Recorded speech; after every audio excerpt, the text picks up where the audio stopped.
Spinoza y Da Vinci, dos herejes del pensamiento en el Renacimiento. ¿Te has preguntado alguna vez qué precio pagaron los genios del pasado por pensar diferente? Hoy vamos a sumergirnos en las vidas extraordinarias de dos mentes brillantes que desafiaron todo lo establecido en su época. Si estás viendo esto desde tu teléfono, no olvides darle like. Eso nos ayuda muchísimo a llegar a más personas que necesitan conocer estas historias fascinantes. Imagina por un momento que vives en una época donde cuestionar las verdades religiosas puede costarte la vida, donde diseccionar un cadáver humano es considerado un pecado mortal, donde proponer que Dios y la naturaleza son lo mismo te convierte en un hereje condenado al ostracismo social. Este era el mundo en el que vivieron Leonardo da Vinci y Baruch Spinoza, dos revolucionarios del pensamiento que pagaron un precio terrible por ver más allá de su tiempo uno.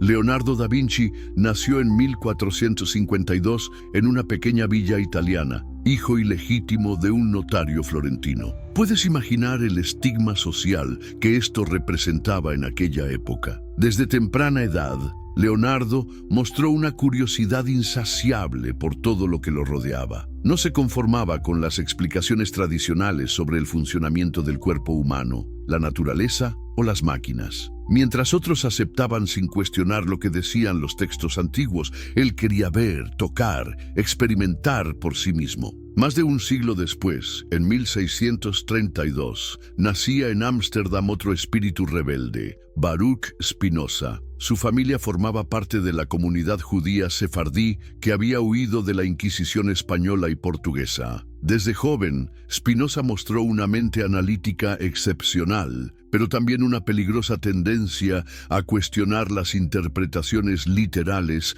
de los textos sagrados. ¿Qué empuja a un joven a arriesgar todo, familia, comunidad, seguridad económica, por defender sus ideas? El Renacimiento fue mucho más que un período de florecimiento artístico. Fue una verdadera revolución intelectual que puso al ser humano en el centro del universo, desplazando la cosmovisión medieval teocéntrica 7. La frase «saber es poder» se convirtió en el lema de una generación de pensadores que creían fervientemente en la capacidad humana para comprender los misterios del mundo. Pero este cambio de paradigma no llegó sin resistencia. Las instituciones religiosas y políticas vieron en estos nuevos pensadores una amenaza directa a su autoridad. Leonardo creció en este ambiente efervescente del Renacimiento italiano. Florencia era el epicentro de una revolución cultural sin precedentes. ¿Te imaginas caminar por sus calles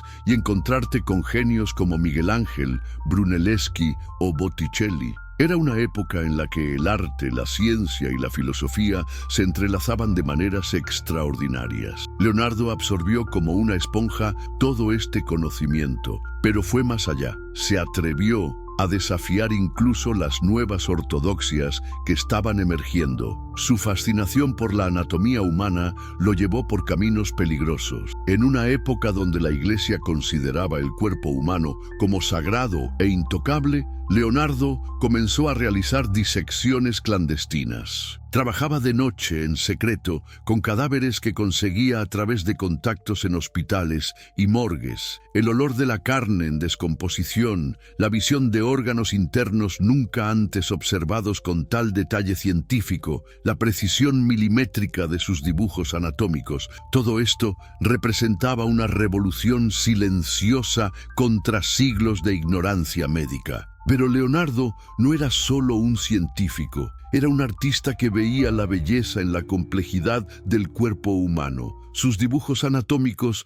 no eran simplemente ilustraciones médicas, eran obras de arte que revelaban la perfección de la creación divina a través de la observación científica. ¿Cómo podía la Iglesia condenar algo que revelaba con tanta claridad la magnificencia de la obra de Dios? Esta tensión entre fe y razón, entre autoridad religiosa y observación empírica, marcó toda la vida de Leonardo. Sus famosos cuadernos, escritos en espejo para proteger sus ideas de miradas indiscretas, contienen no solo observaciones científicas, sino también reflexiones filosóficas profundas sobre la naturaleza de la realidad. ¿Por qué sentía la necesidad de ocultar sus pensamientos? Porque sabía que muchas de sus ideas podían ser interpretadas como heréticas. Mientras Leonardo desarrollaba su genio en el norte de Italia, décadas después nacería Baruch Spinoza en un contexto completamente diferente, pero igualmente complejo. Los Países Bajos del siglo XVII eran relativamente tolerantes comparados con el resto de Europa, pero esto no significaba que la libertad de pensamiento fuera absoluta. La comunidad judía de Ámsterdam había encontrado un refugio seguro después de siglos de persecución, pero mantenía sus propias ortodoxias y sistemas de control interno. Spinoza creció inmerso en la tradición talmúdica, estudiando hebreo, arameo y los textos sagrados del judaísmo. Era un estudiante excepcional, destinado quizás a convertirse en un rabino respetado, pero su mente inquieta no podía aceptar las interpretaciones tradicionales sin someterlas al escrutinio de la razón. ¿Qué sucede cuando una mente brillante se enfrenta a dogmas que no resisten el análisis lógico? La ruptura de Spinoza con su comunidad no fue súbita, fue un proceso gradual de cuestionamiento que comenzó con dudas aparentemente menores sobre interpretaciones bíblicas específicas y evolucionó hacia una revisión completa de los fundamentos metafísicos del judaísmo. Comenzó a desarrollar ideas que chocarían no solo con el judaísmo ortodoxo, sino con todo el pensamiento religioso occidental. Su concepto revolucionario era aparentemente simple, pero profundamente perturbador. Dios no era un ser trascendente separado del mundo, sino que Deus sive natura, Dios o la naturaleza, eran la misma cosa. Esta idea destruía de un golpe toda la estructura teológica tradicional que separaba lo sagrado de lo profano, lo divino de lo natural, el creador de la creación. ¿Puedes imaginar el escándalo que esto causó? Si Dios es la naturaleza misma, entonces no existe un reino celestial separado de la realidad material. No hay milagros en el sentido tradicional, porque todo lo que sucede es parte del desenvolvimiento natural de las leyes divinas. No hay un Dios personal que responde a oraciones o que interviene en la historia humana según su voluntad caprichosa. La respuesta de la comunidad judía de Ámsterdam fue drástica y definitiva. El 27 de julio de 1656, Spinoza fue formalmente excomulgado con una maldición que es una de las más severas registradas en la historia del judaísmo.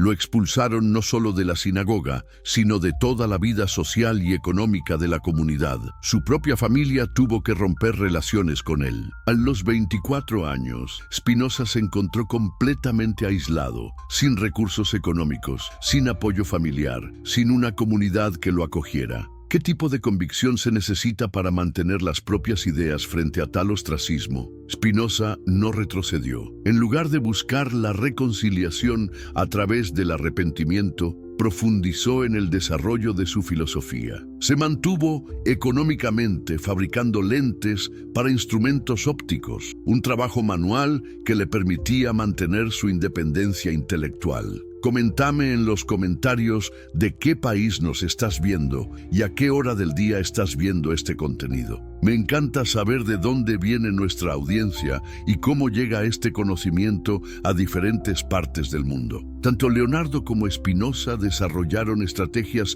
sofisticadas para proteger sus ideas mientras las desarrollaban. Leonardo escribía en espejo, una técnica que requería un espejo para ser leída normalmente. Esto no era solo una peculiaridad personal, era una forma deliberada de proteger sus pensamientos más peligrosos de miradas curiosas o maliciosas. Sus cuadernos contienen observaciones que habrían sido consideradas heréticas por la Inquisición, diseños de máquinas de guerra, estudios de anatomía basados en disecciones ilegales, teorías sobre el vuelo que desafiaban la idea de que solo Dios podía otorgar a los seres la capacidad de volar. Spinoza adoptó una estrategia diferente, pero igualmente efectiva. Publicó sus obras más controvertidas de forma anónima o póstuma. Su Tratado Teológico Político, una crítica devastadora de la religión organizada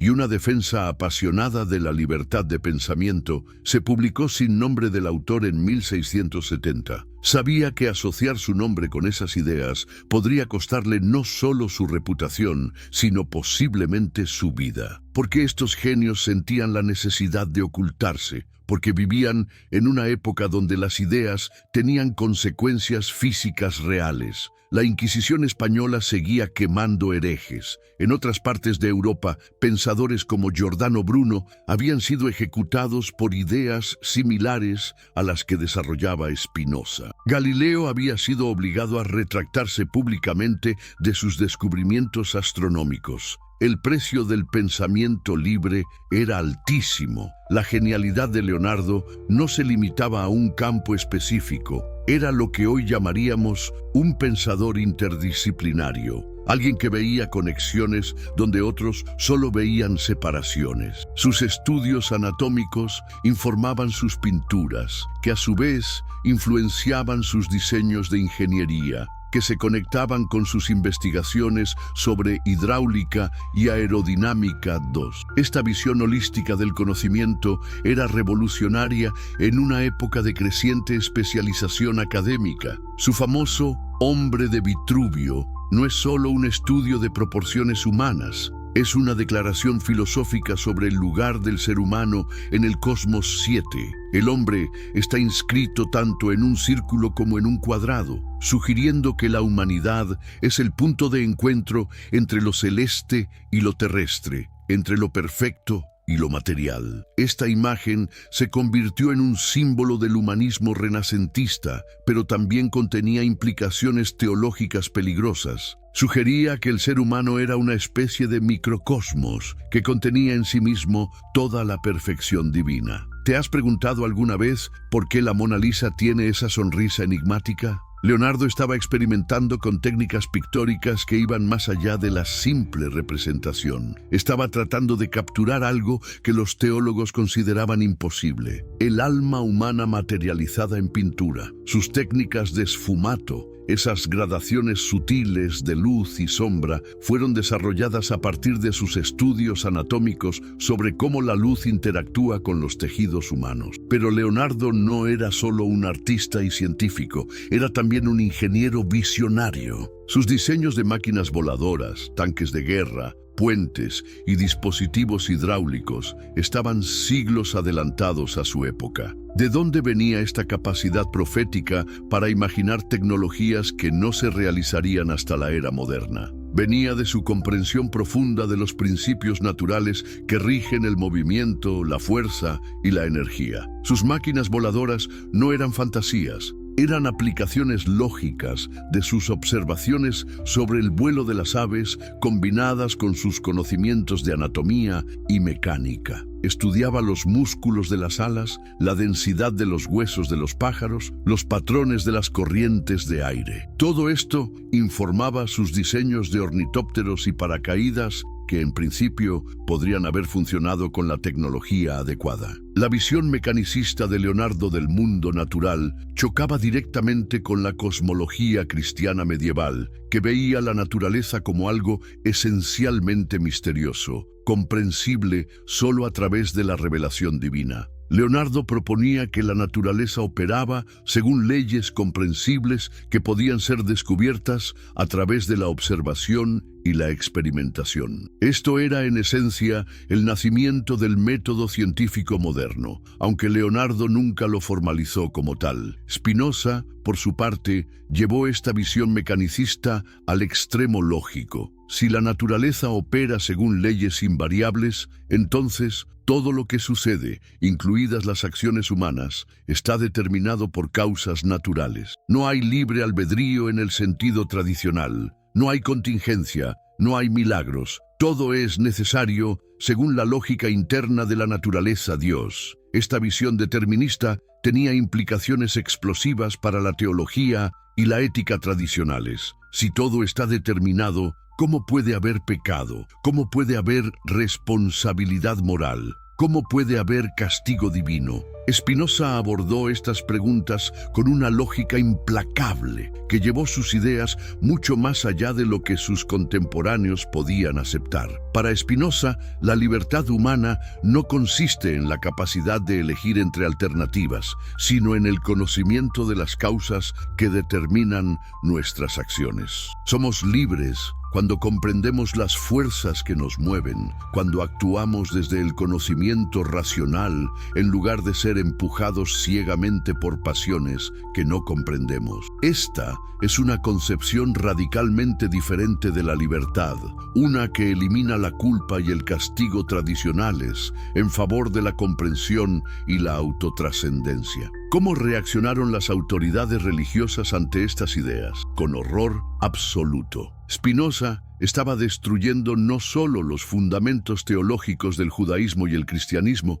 sino también los cimientos de todo el orden social que se basaba en conceptos de pecado, castigo y redención. Si no hay libre albedrío, si todo es determinado por la naturaleza Dios, entonces toda la estructura del poder religioso se tambaleaba. La respuesta de Spinoza a sus críticos fue desarrollar una ética completamente nueva basada en el conocimiento racional y el amor intelectual de Dios. Su ética, demostrada según el orden geométrico, es quizás la obra filosófica más ambiciosa jamás escrita, un intento de derivar toda la moral humana a partir de principios geométricos básicos. Si estás disfrutando este contenido, te pido que lo compartas con algún amigo que creas que podría beneficiarse de conocer estas historias fascinantes. El conocimiento solo tiene valor cuando se comparte, y estas lecciones de coraje intelectual son más relevantes hoy que nunca. ¿Por qué eligió Spinoza el método geométrico para exponer su filosofía?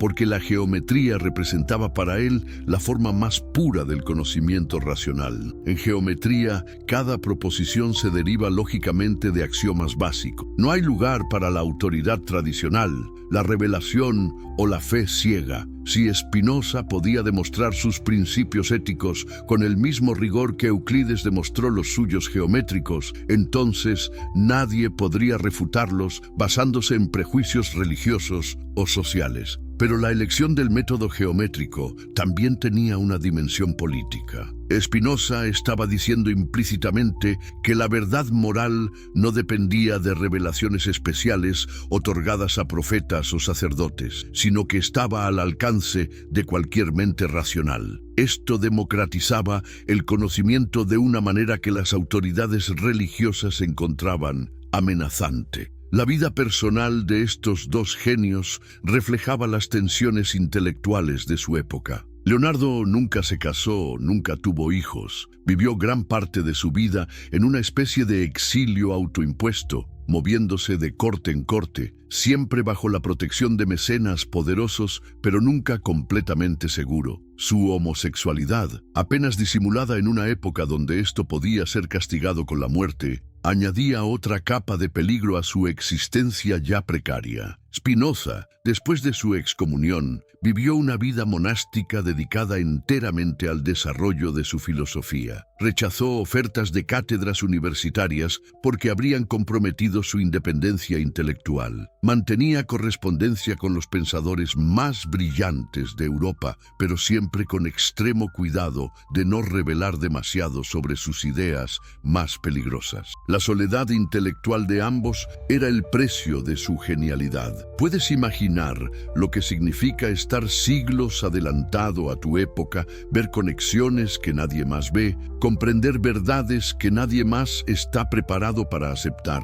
Esta soledad no era solo social, era existencial. Eran pioneros en territorios intelectuales completamente inexplorados, sin mapas, sin guías, sin compañeros de viaje. Sin embargo, ninguno de los dos cayó en el amargamiento o la desesperación. Al contrario, ambos mantuvieron una especie de serenidad que provenía de su confianza absoluta en el poder de la razón y la observación para revelar la verdad.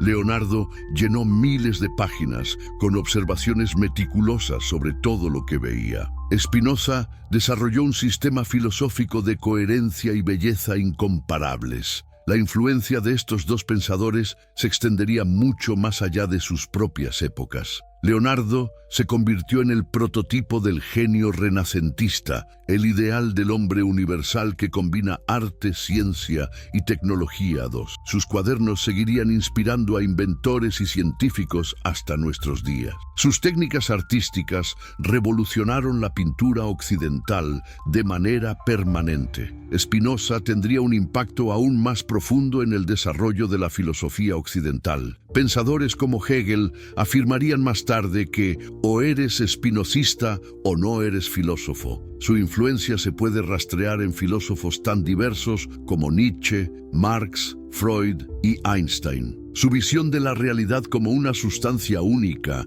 que se expresa tanto en el pensamiento como en la extensión proporcionaría las bases conceptuales para desarrollos posteriores en psicología, sociología y física. ¿Qué podemos aprender hoy de estos dos herejes del pensamiento? Primero, que el progreso intelectual siempre requiere coraje personal. Las ideas verdaderamente revolucionarias nunca son cómodas para quienes las proponen o para quienes las reciben. Segundo, que la interdisciplinariedad no es una moda académica moderna, sino una necesidad para comprender la complejidad de la realidad. Tercero, que la libertad de pensamiento es un bien frágil que debe ser defendido constantemente contra quienes preferirían la comodidad de la ortodoxia. Leonardo y Spinoza nos enseñan que la verdadera herejía no consiste en rechazar todo lo tradicional, sino en someter todas las ideas, incluso las más sagradas, al escrutinio de la razón y la evidencia. Fueron herejes porque se atrevieron a pensar por sí mismos en una época donde esto era peligroso. Su legado es la demostración de que vale la pena correr riesgos por la verdad, de que el conocimiento genuino vale más que la seguridad social, de que la integridad intelectual es el bien más preciado que puede poseer un ser humano. Sus vidas fueron testimonios vivientes de que es posible mantener la serenidad y la productividad creativa, incluso en condiciones de aislamiento y persecución. Nos muestran que la verdadera libertad no consiste en hacer lo que queremos, sino en comprender por qué hacemos lo que hacemos. Nos enseñan que el amor a la verdad es compatible con el amor a la belleza, que la ciencia puede coexistir con el arte, que la razón puede llevar tanto al conocimiento como a la sabiduría.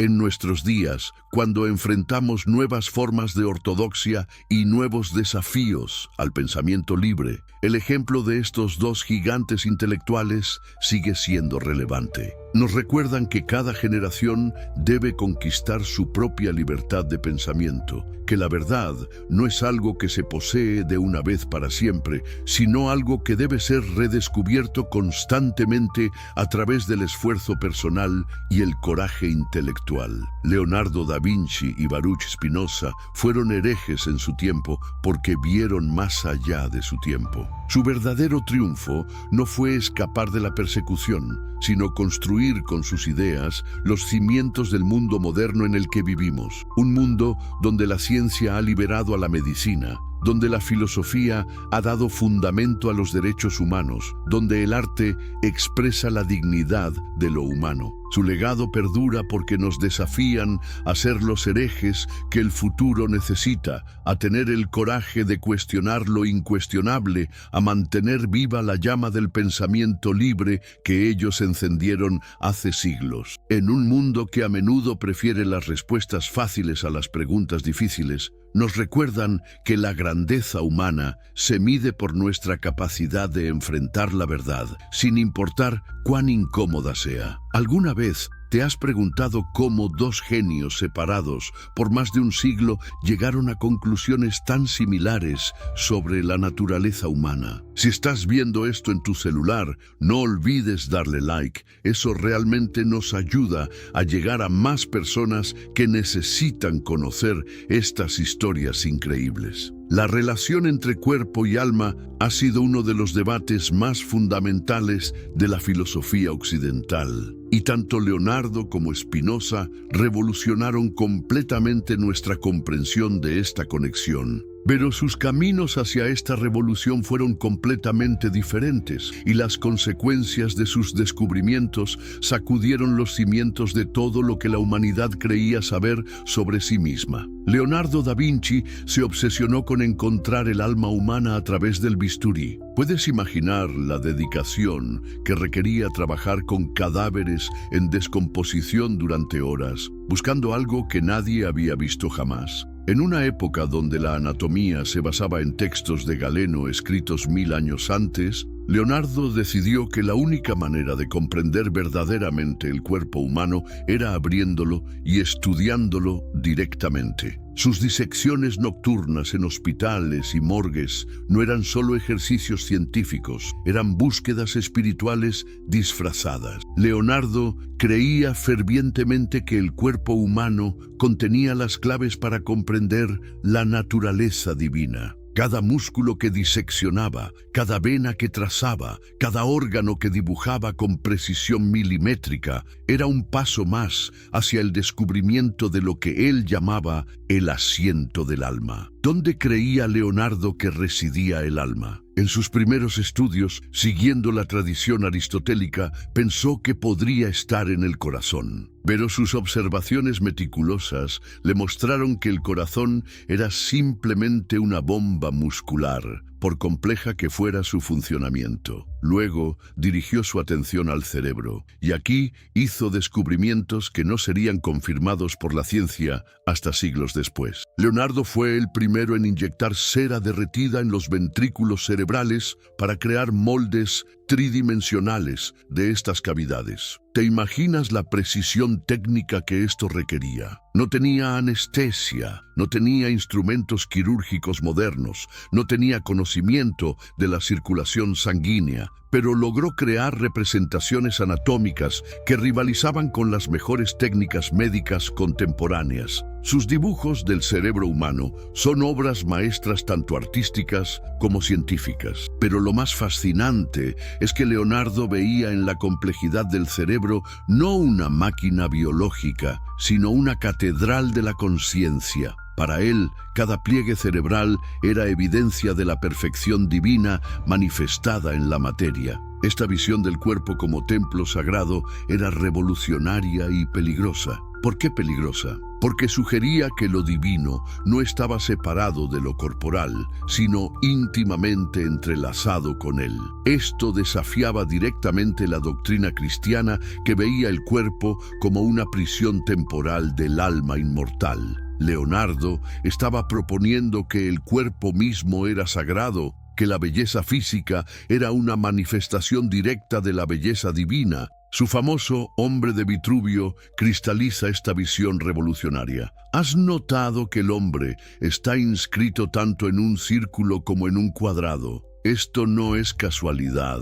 El círculo representaba la perfección celestial, el cuadrado, la realidad terrestre. Al inscribir la figura humana en ambas formas geométricas simultáneamente, Leonardo estaba declarando que la humanidad es el punto de encuentro entre lo divino y lo material. Pero hay algo más profundo en este dibujo. Las proporciones matemáticas exactas del cuerpo humano sugerían para Leonardo que el universo mismo estaba estructurado según los mismos principios que rigen la anatomía humana. Era una visión del cosmos como un gigantesco cuerpo humano y del cuerpo humano como un microcosmos que contenía todas las leyes del universo. Esta idea tenía implicaciones explosivas. Si el cuerpo humano reflejaba la estructura divina del cosmos, entonces estudiar anatomía no era solo ciencia, era teología práctica. Cada músculo que Leonardo dibujaba era una oración visual.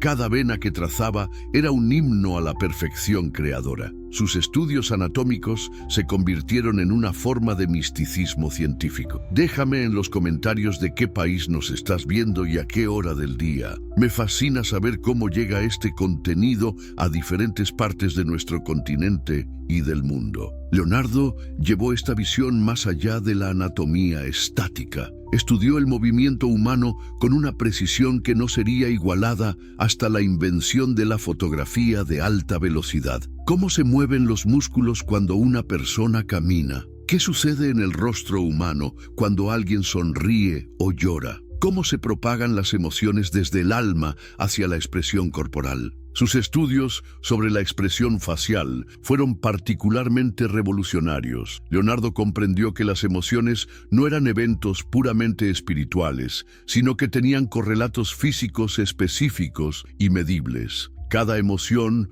producía patrones musculares característicos que podían ser estudiados, comprendidos y reproducidos artísticamente. Esta comprensión transformó su arte de manera fundamental. La Mona Lisa no tiene esa sonrisa enigmática por casualidad. Es el resultado de años de estudios anatómicos sobre cómo los músculos faciales crean diferentes expresiones emocionales. Leonardo sabía exactamente qué músculos debía activar para crear esa expresión específica que sugiere múltiples emociones simultáneamente. Pero Leonardo fue más allá incluso de esto. Comenzó a estudiar lo que hoy llamaríamos la neurofisiología de la emoción. Cómo se conectan los pensamientos con los sentimientos. Cómo se traducen los impulsos nerviosos en movimientos musculares. Sus investigaciones lo llevaron a desarrollar teorías sobre la circulación sanguínea que se adelantaron por décadas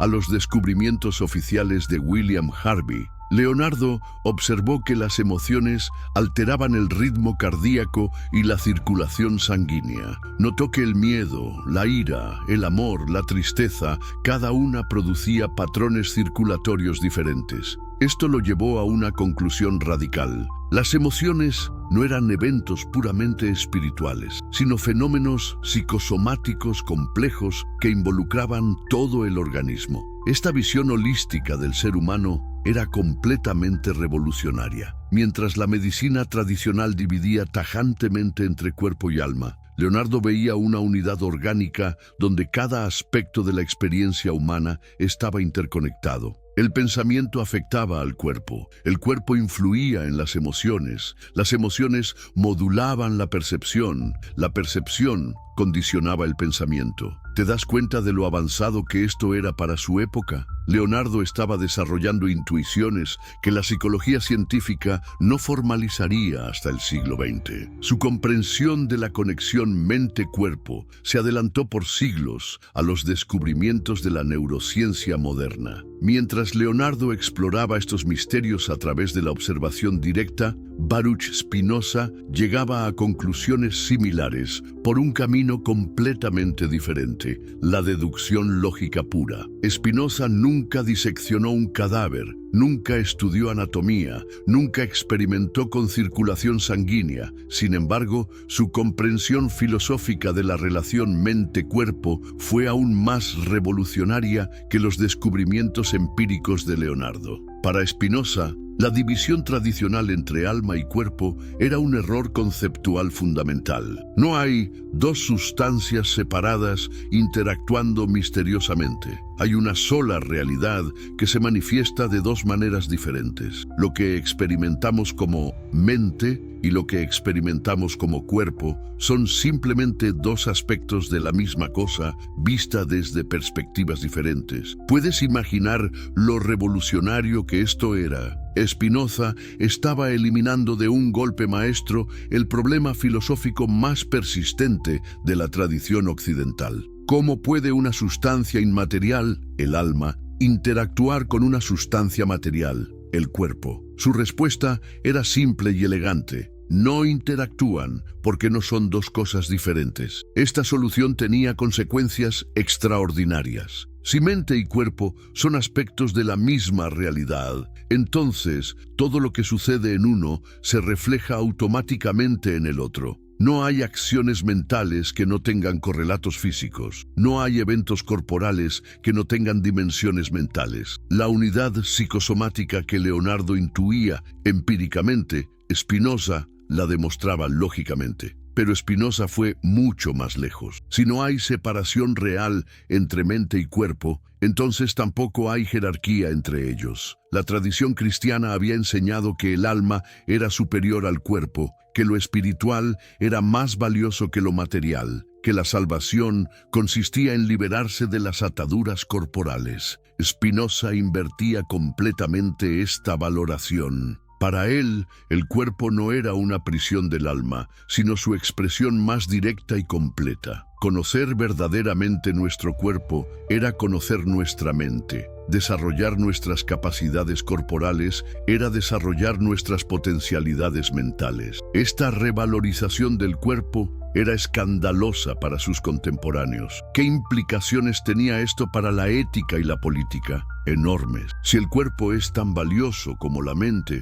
entonces el placer corporal no es pecaminoso, sino expresión legítima de nuestra naturaleza. Si las emociones son tan reales como los pensamientos, entonces no debemos reprimirlas, sino comprenderlas. Si la salud física es inseparable del bienestar mental, entonces cuidar el cuerpo es un deber moral. Spinoza desarrolló lo que podríamos llamar una ética de la alegría corporal. Para él, todo lo que aumenta nuestra potencia de actuar es bueno, todo lo que la disminuye es malo. Y nuestra potencia de actuar se expresa tanto física como mentalmente. Un cuerpo sano y fuerte es la base necesaria para un pensamiento claro y emociones equilibradas. Esta filosofía del cuerpo era directamente política. Si todos los seres humanos tienen cuerpos igualmente valiosos, entonces todas las formas de vida corporal merecen respeto. Las diferencias de clase, raza, género, orientación sexual, capacidades físicas, todas estas distinciones pierden su significado ontológico fundamental. Hay una igualdad básica de todos los cuerpos humanos que ninguna jerarquía social puede alterar realmente. ¿Te imaginas lo peligrosas que eran estas ideas en el siglo XVII? Spinoza estaba minando las bases teológicas de todo el orden social existente. Si no hay almas nobles y cuerpos plebeyos, si no hay una jerarquía natural entre lo mental y lo físico, entonces, ¿cómo justificar la nobleza, la servidumbre, la subordinación de las mujeres, la esclavitud? Spinoza era perfectamente consciente de estas implicaciones. Su filosofía del cuerpo era inseparable de su filosofía política. Creía en la democracia porque creía en la igualdad fundamental de todos los cuerpos humanos. Defendía la libertad de expresión porque comprendía que reprimir el pensamiento era también reprimir el cuerpo. Abogaba por la tolerancia religiosa porque veía que las diferencias de creencia eran expresiones de la diversidad natural de las constituciones corporales. Esta visión integrativa de mente y cuerpo tenía también consecuencias terapéuticas revolucionarias. Si las enfermedades mentales tienen siempre componentes físicos, entonces deben tratarse de manera holística. Si las dolencias corporales afectan inevitablemente el estado mental, entonces la medicina debe considerar la totalidad de la persona. Spinoza anticipó en siglos lo que hoy llamamos medicina psicosomática. Comprendió que la separación artificial entre enfermedades del cuerpo y enfermedades de la mente era contraproducente. Un médico verdaderamente efectivo debía ser también psicólogo, un terapeuta mental, debía comprender fisiología. ¿Cómo se relacionaba esta filosofía con su concepto de Deus sive natura? De manera muy íntima. Si Dios y la naturaleza son lo mismo, y si los seres humanos son parte de la naturaleza, entonces nuestros cuerpos son literalmente manifestaciones divinas. Cuidar nuestro cuerpo no es vanidad, sino piedad. Desarrollar nuestras capacidades físicas no es materialismo, sino espiritualidad práctica. Esta sacralización del cuerpo era completamente opuesta a la tradición ascética cristiana, donde el cristianismo veía el cuerpo como fuente de tentación y pecado. Spinoza veía una expresión directa de la perfección divina. Donde la tradición hablaba de mortificar la carne para salvar el alma, Spinoza proponía perfeccionar el cuerpo para realizar la mente. Si te está gustando este contenido, compártelo con algún amigo que creas que podría aprender algo valioso de estas historias. El conocimiento compartido se multiplica y estas lecciones sobre la integración de cuerpo y mente son más relevantes hoy que nunca. Leonardo y Spinoza convergían en su rechazo de la fragmentación artificial del ser humano. Ambos veían la persona como una unidad orgánica, donde separar artificialmente los aspectos corporales de los mentales era un error tanto científico como ético. Pero sus métodos para llegar a esta conclusión ilustran dos caminos complementarios hacia la verdad: la observación empírica y la deducción racional. Leonardo, con sus miles de dibujos anatómicos, estaba construyendo un mapa empírico de la unidad mente-cuerpo. Cada músculo que dibujaba, cada nervio que trazaba, cada órgano que estudiaba, era una pieza más en el rompecabezas de la naturaleza humana integral. Su arte se convertía en ciencia, su ciencia en arte, su búsqueda estética en investigación espiritual. Spinoza, con su geometría moral,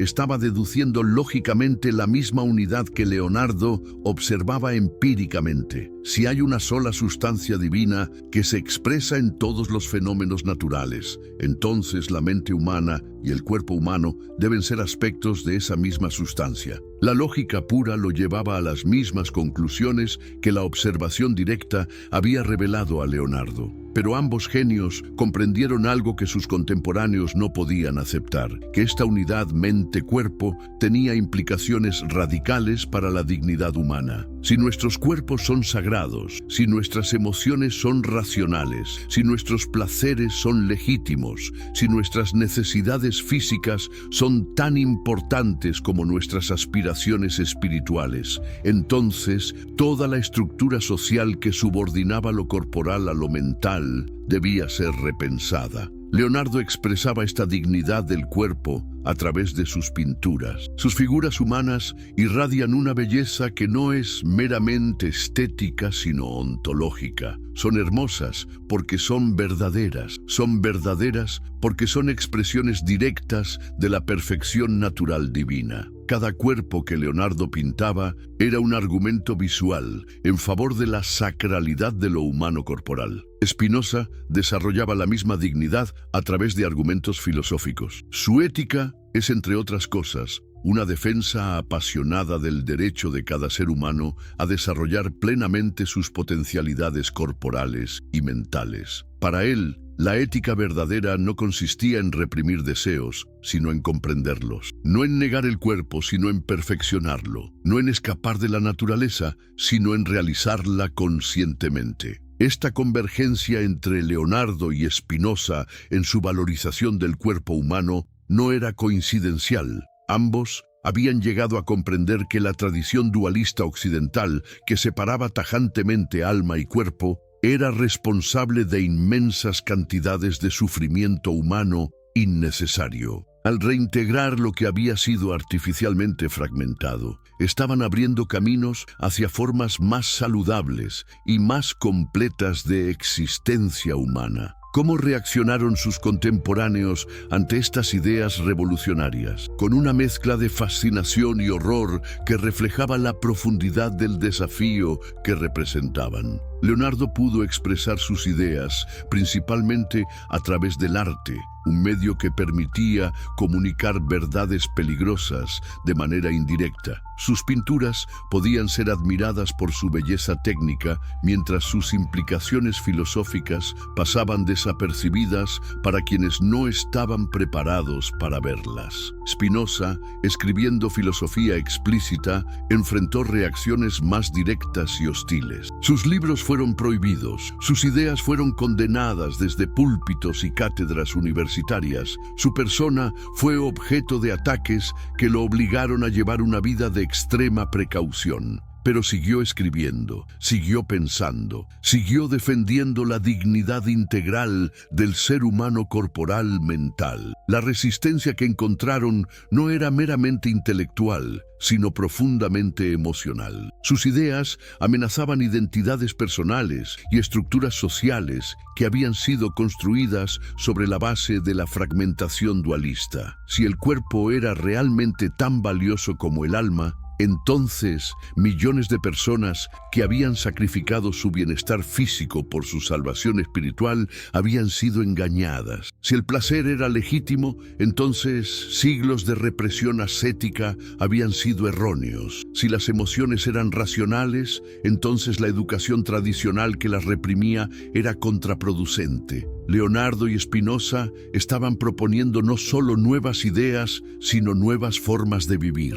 Sus filosofías del cuerpo implicaban estilos de vida que integraran armónicamente desarrollo físico, emocional, intelectual y espiritual. Para Leonardo, esto significaba el ideal del hombre universal que cultivaba simultáneamente arte, ciencia, técnica y sabiduría. Para Spinoza, significaba la vida filosófica que combinaba contemplación intelectual con gozo sensorial y compromiso ético-político. Ambos genios comprendieron que la verdadera sabiduría no podía ser puramente mental ni puramente corporal, sino que debía emerger de la integración consciente de todas las dimensiones de la experiencia humana. Esta comprensión los convirtió no solo en pensadores revolucionarios, sino en modelos de existencia humana más completa y más satisfactoria. Sus vidas personales reflejaban esta integración. Leonardo combinaba la disciplina intelectual más rigurosa con una sensibilidad estética exquisita y una curiosidad sensorial insaciable. Spinoza mantenía una práctica de vida que equilibraba el trabajo manual de pulir lentes con la actividad intelectual más abstracta y el compromiso ético más profundo. ¿Qué podemos aprender hoy de su ejemplo? En una época donde la especialización extrema ha fragmentado nuevamente el conocimiento humano, donde la tecnología amenaza con separarnos aún más de nuestros cuerpos, donde las presiones sociales nos empujan hacia formas de vida cada vez más unidimensionales, el ejemplo de Leonardo y Spinoza sigue siendo profundamente relevante. Nos recuerdan que somos seres integrales, cuyo bienestar depende del desarrollo armonioso de todas nuestras potencialidades. Nos enseñan que el cuidado del cuerpo no es vanidad, sino sabiduría, que el cultivo de las emociones no es debilidad, sino inteligencia, que la búsqueda del placer no es pecado, sino derecho natural. Sus filosofías del cuerpo anticiparon desarrollos que la ciencia y la cultura han tardado siglos en validar. La medicina contemporánea reconoce la unidad psicosomática que ellos defendieron. La psicología moderna confirma la racionalidad de las emociones que ellos proclamaron. Los movimientos de liberación social se basan en la dignidad corporal que ellos establecieron. Pero quizás su lección más importante es que la integración mente-cuerpo no es solo una teoría, sino una práctica. Requiere que cultivemos conscientemente todas las dimensiones de nuestro ser, que no sacrifiquemos el desarrollo físico al intelectual, ni viceversa, que busquemos formas de vida que honren la totalidad de lo que somos. Leonardo nos enseña que la observación cuidadosa de nuestro propio cuerpo puede ser una forma de meditación científica y artística. Spinoza nos muestra que la comprensión racional de nuestras emociones y deseos puede llevarnos a formas más sabias y más gozosas de existencia. Ambos nos desafían a ser más completamente humanos, integrando en nuestras vidas la totalidad de nuestras potencialidades corporales y mentales. Estos dos herejes del pensamiento nos legaron no solo ideas revolucionarias, sino ejemplos vivientes de lo que significa honrar la dignidad integral del ser humano. En un mundo que sigue fragmentando artificialmente lo que naturalmente está unido, su mensaje de integración mente-cuerpo sigue siendo tan revolucionario y tan necesario como lo fue en su propia época. ¿Sabías que las ideas más peligrosas de la historia a menudo se convierten en las verdades más aceptadas del futuro? Si estás viendo esto en tu celular, dale like ahora mismo. Eso nos ayuda enormemente a alcanzar a más personas que necesitan conocer estas historias transformadoras. Imagínate por un momento siendo Friedrich Nietzsche en 1881, descubriendo los escritos de un filósofo holandés que había sido excomulgado 2 siglos antes. ¿Qué sientes cuando encuentras a alguien que ya había pensado lo que tú creías ser el primero en pensar? Nietzsche experimentó exactamente eso cuando se topó con la obra de Spinoza. En una carta a su amigo Franz Overbeck, escribió: «Estoy completamente asombrado. Tengo un precursor, ¿y qué precursor?». Esta conexión entre Nietzsche y Spinoza no era superficial. Ambos habían llegado a conclusiones similares sobre la naturaleza de la moralidad, la religión y la condición humana, pero separados por más de 2 siglos. ¿Qué significa cuando 2 genios independientes llegan a las mismas conclusiones revolucionarias? Significa que estaban viendo algo que sus respectivas épocas no estaban preparadas para aceptar. El concepto spinoziano del conatus, esa fuerza vital que impulsa a cada ser a preservar y expandir su existencia, resonaba profundamente con lo que Nietzsche desarrollaría como la voluntad de poder. Para ambos filósofos, la vida no era un valle de lágrimas que había que soportar, sino una fuerza creativa que había que celebrar y potenciar. Esta visión era radicalmente opuesta tanto al pesimismo cristiano como al nihilismo que Nietzsche veía crecer en su época. Pero la influencia de Spinoza se extendía mucho más allá de Nietzsche. ¿Has pensado alguna vez de dónde vienen las ideas que hoy consideramos fundamentales sobre los derechos humanos, la separación de poderes, la libertad de expresión? Muchas de estas concepciones tienen sus raíces en el pensamiento spinoziano, aunque pocas personas lo sepan. John Stuart Mill, uno de los arquitectos del liberalismo moderno, bebió profundamente de las fuentes spinozianas cuando desarrolló sus teorías sobre la libertad individual y los límites del poder estatal. La famosa frase de Mill sobre que la única libertad que merece este nombre es la de buscar nuestro propio bien a nuestra manera es casi una paráfrasis de la ética spinoziana. Déjame saber en los comentarios de qué país nos estás viendo y a qué hora del día estás consumiendo este contenido. Me fascina conocer cómo estas ideas llegan a diferentes rincones de nuestro continente. Pero la verdadera revolución intelectual comenzó cuando los pensadores de la Ilustración francesa descubrieron a Spinoza. Voltaire, ese gigante de la razón y la tolerancia, encontró en el filósofo holandés las bases teóricas para su lucha contra la superstición religiosa y el fanatismo. ¿Te imaginas el impacto que debió tener en Voltaire leer que los milagros eran imposibles porque contradecían las leyes naturales invariables? La crítica spinoziana de la religión organizada proporcionó a Voltaire las armas intelectuales que necesitaba para su famosa campaña «Écrasez l'infâme», aplastada la infame, refiriéndose a la Iglesia Católica y su poder político. Cuando Voltaire escribía sobre la necesidad de separar la religión del poder político, cuando defendía la tolerancia religiosa, cuando atacaba la superstición, estaba aplicando principios que Spinoza había desarrollado un siglo antes en su Tratado Teológico Político. Denis Diderot, el gran enciclopedista, fue otro de los pensadores ilustrados profundamente influenciados por Spinoza. Su materialismo filosófico, su visión de la naturaleza como un todo interconectado, su ateísmo prácticamente declarado, todo esto tenía raíces spinozianas. ¿Cómo habría sido diferente la enciclopedia sin la influencia subterránea del pensamiento de Spinoza? La influencia se extendía también a la economía política. Adam Smith, cuando desarrollaba su teoría de los sentimientos morales y su comprensión de cómo los intereses individuales podían conducir al bienestar colectivo, estaba trabajando dentro de un marco conceptual que Spinoza había establecido. La idea de que comprender las pasiones humanas científicamente era la clave para organizar mejor la sociedad.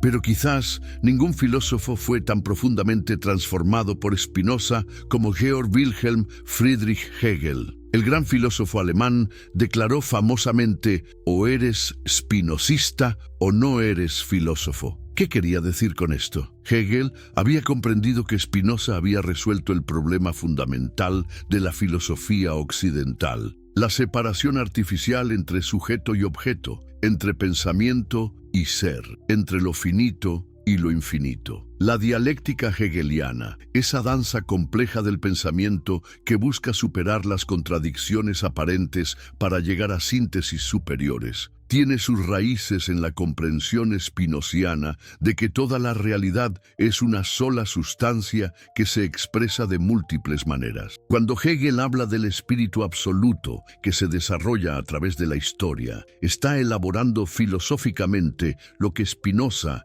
había intuido con su Deus sive natura. Karl Marx, ese otro gigante del pensamiento moderno, también fue profundamente influenciado por Spinoza, aunque de maneras más indirectas. La comprensión materialista de Marx sobre la historia, su visión de los seres humanos como productos de sus condiciones materiales, su crítica de la religión como opio del pueblo, todo esto tiene precedentes en el pensamiento spinoziano. Marx encontró en Spinoza una alternativa al idealismo hegeliano que le permitió poner a Hegel de pie, como él mismo decía. Si para Spinoza las ideas eran expresiones de realidades corporales, para Marx las ideas eran reflejos de condiciones económicas. La transformación era significativa, pero la inspiración spinoziana era innegable. ¿Y qué hay de Leonardo da Vinci? ¿Cómo se proyectó su genio hacia el futuro? La influencia de Leonardo fue quizás más difusa, pero no menos profunda. Su método de observación directa de la naturaleza, su rechazo de las autoridades tradicionales en favor de la experiencia empírica, su visión integrada del conocimiento, todo esto se convirtió en parte del ADN de la ciencia moderna. Galileo Galilei, cuando dirigió su telescopio hacia las lunas de Júpiter y revolucionó nuestra comprensión del cosmos, estaba aplicando el método observacional que Leonardo había desarrollado. Cuando Galileo escribió que el libro de la naturaleza está escrito en lenguaje matemático, estaba expresando una convicción que Leonardo había vivido en su práctica científica cotidiana. Isaac Newton, el gigante de la física, nunca mencionó directamente a Leonardo, pero su enfoque de la ciencia natural mostraba la influencia del genio renacentista. La combinación newtoniana de matemáticas, experimentación y observación sistemática era precisamente lo que Leonardo había practicado 2 siglos antes.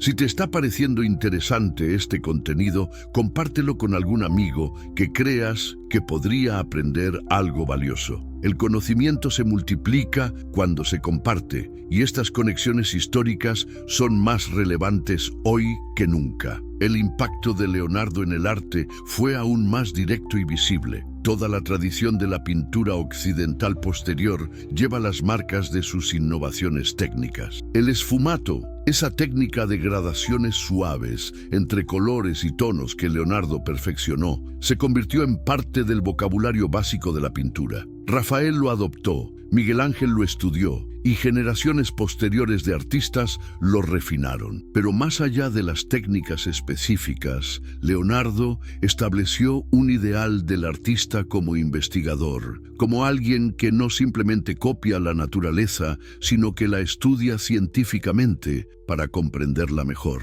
Este modelo del artista científico influenció profundamente figuras como Alberto Durero en Alemania, quien combinó sus estudios matemáticos con su práctica artística de maneras que habrían hecho sonreír a Leonardo VI. La arquitectura, También sintió el impacto leonardesco. Cuando Andrea Palladio diseñaba sus villas perfectamente proporcionadas, cuando Christopher Wren reconstruía Londres después del gran incendio, cuando los arquitectos del barroco creaban sus espacios dramáticamente integrados, todos estaban trabajando dentro de tradiciones que Leonardo había ayudado a establecer. Pero ¿qué sucedió con las ideas más peligrosas de estos dos genios? ¿Cómo se las arreglaron para sobrevivir y finalmente triunfar?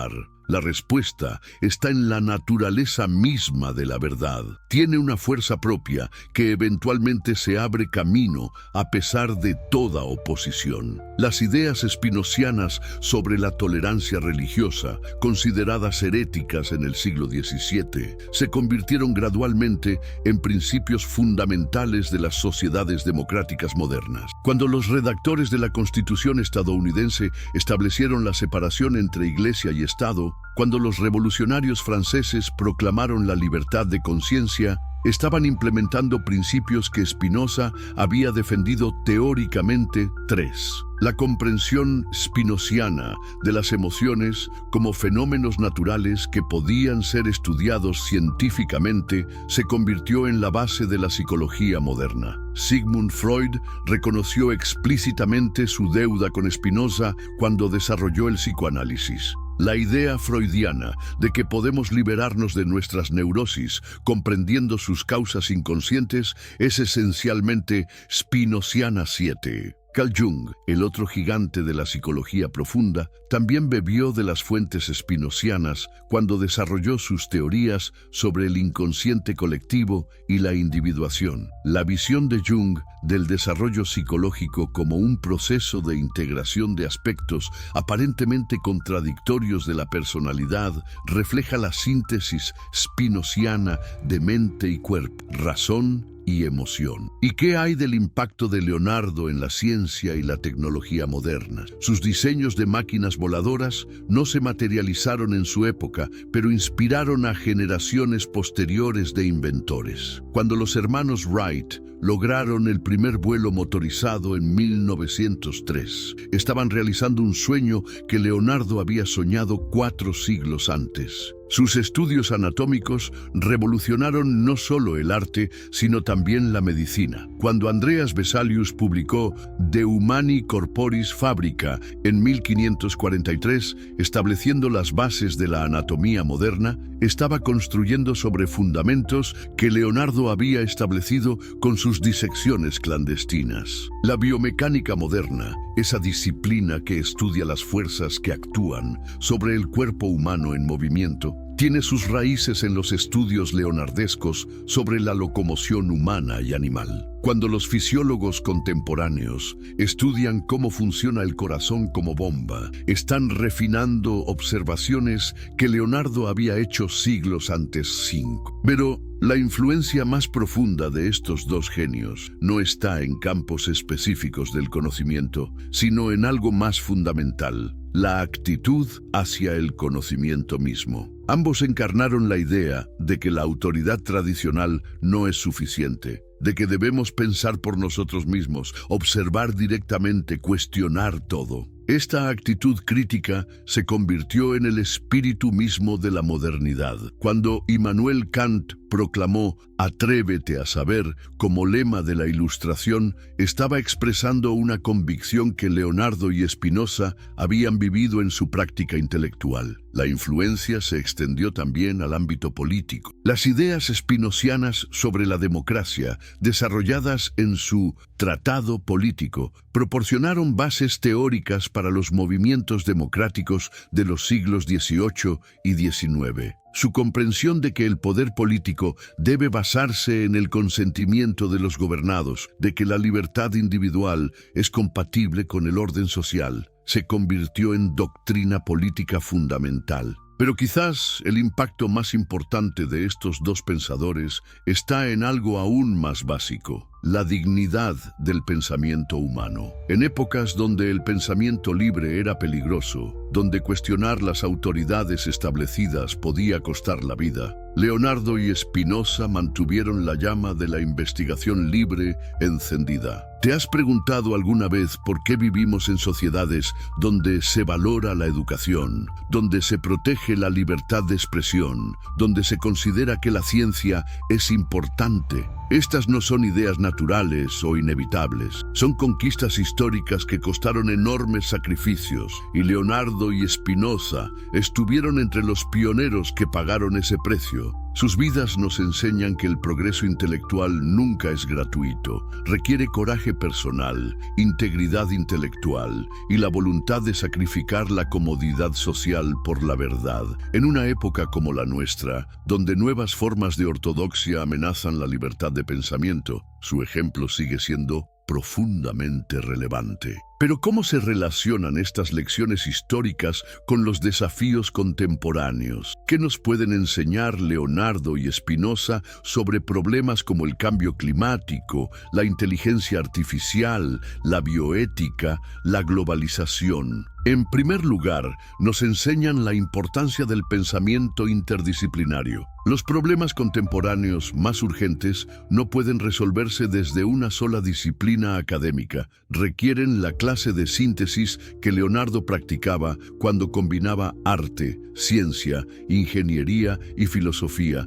o que Spinoza desarrollaba cuando integraba metafísica, ética, psicología y política. El cambio climático, por ejemplo, no es solo un problema científico, sino también económico, político, ético y cultural. Abordarlo efectivamente requiere el tipo de pensamiento integrado que nuestros dos genios ejemplificaron. ¿Cómo habría abordado Leonardo el problema del calentamiento global? Probablemente habría comenzado estudiando los sistemas naturales en detalle. Habría diseñado tecnologías innovadoras para abordar el problema y habría buscado maneras de comunicar sus hallazgos a través del arte y la narrativa visual. ¿Cómo habría enfocado Spinoza la crisis climática? Probablemente habría analizado las pasiones humanas que nos impiden actuar racionalmente frente a amenazas a largo plazo. Habría desarrollado estrategias éticas para motivar el comportamiento colectivo responsable y habría argumentado a favor de formas de organización política que pudieran implementar soluciones efectivas. La inteligencia artificial presenta desafíos que también requieren la clase de pensamiento que nuestros genios representaban. ¿Qué significa ser humano en una era donde las máquinas pueden realizar muchas tareas que antes considerábamos exclusivamente humanas? Leonardo, con su comprensión profunda de la naturaleza mecánica del cuerpo humano, habría tenido insights únicos sobre las similitudes y diferencias entre inteligencia humana y artificial. Spinoza, con su comprensión de la mente como aspecto de la realidad física, habría contribuido perspectivas valiosas sobre la naturaleza de la conciencia artificial y sus implicaciones éticas. Su filosofía de los afectos podría proporcionarnos marcos conceptuales para pensar sobre las emociones artificiales y la dignidad de los seres sintientes no humanos. Los desafíos de la bioética contemporánea, ingeniería genética, clonación, extensión de la vida, mejoramiento humano, también se beneficiarían del tipo de pensamiento que Leonardo y Spinoza representaban. Leonardo, con sus estudios detallados de la anatomía y fisiología humanas, habría tenido una comprensión profunda de las posibilidades y límites de la manipulación corporal. Spinoza, con su rechazo de las divisiones artificiales entre natural y artificial, cuerpo y mente, habría proporcionado marcos éticos para evaluar las intervenciones biotecnológicas. Su principio de que todo lo que aumenta nuestra potencia de actuar es bueno, podría ofrecer criterios para evaluar las mejoras genéticas y tecnológicas. Pero ¿cuáles son las herejías necesarias de nuestra época? ¿Qué verdades incómodas necesitamos enfrentar que nuestras sociedades aún no están preparadas para aceptar? Una herejía contemporánea necesaria podría ser reconocer que nuestros sistemas económicos actuales son fundamentalmente insostenibles desde el punto de vista ecológico. Leonardo, con su comprensión profunda de los ciclos naturales, habría visto inmediatamente la contradicción entre crecimiento económico infinito y recursos planetarios finitos. Otra herejía necesaria podría ser cuestionar la división artificial entre educación humanística y científica que caracteriza nuestros sistemas educativos. Leonardo nunca habría entendido por qué alguien debería especializarse tan estrechamente que perdiera la capacidad de ver las conexiones entre diferentes áreas del conocimiento. Spinoza habría identificado como herejía necesaria el reconocimiento de que muchas de nuestras instituciones políticas y económicas están basadas en comprensiones obsoletas de la naturaleza humana. Si realmente somos seres sociales cuyo bienestar individual depende del bienestar colectivo, entonces formas extremas de individualismo competitivo son contraproducentes. Pero ¿cómo podemos cultivar el coraje intelectual necesario para enfrentar estas herejías? ¿Cómo podemos desarrollar la integridad que Leonardo y Spinoza ejemplificaron? Primero, necesitamos cultivar la curiosidad radical que caracterizó a ambos genios. Esto significa estar dispuestos a cuestionar nuestras propias creencias más básicas, a considerar posibilidades que inicialmente nos parecen absurdas, a buscar evidencia que pueda contradecir nuestras ideas favoritas. Segundo, necesitamos desarrollar la interdisciplinariedad que ambos practicaban. Esto significa romper las barreras artificiales entre diferentes campos del conocimiento, buscar conexiones entre áreas aparentemente no relacionadas y desarrollar competencias múltiples en lugar de especializarnos excesivamente. Tercero, necesitamos cultivar la paciencia y perseverancia que ambos mostraron. Las ideas verdaderamente revolucionarias a menudo tardan décadas o siglos en ser aceptadas. Necesitamos estar preparados para trabajar en problemas que quizás no veamos resueltos en nuestras propias vidas. Cuarto, necesitamos desarrollar estrategias para comunicar ideas complejas de maneras que las hagan accesibles sin trivializarlas. Leonardo lo hizo a través del arte, Spinoza a través de la geometría moral. Nosotros necesitamos encontrar nuestros propios medios de comunicación efectiva. Quinto,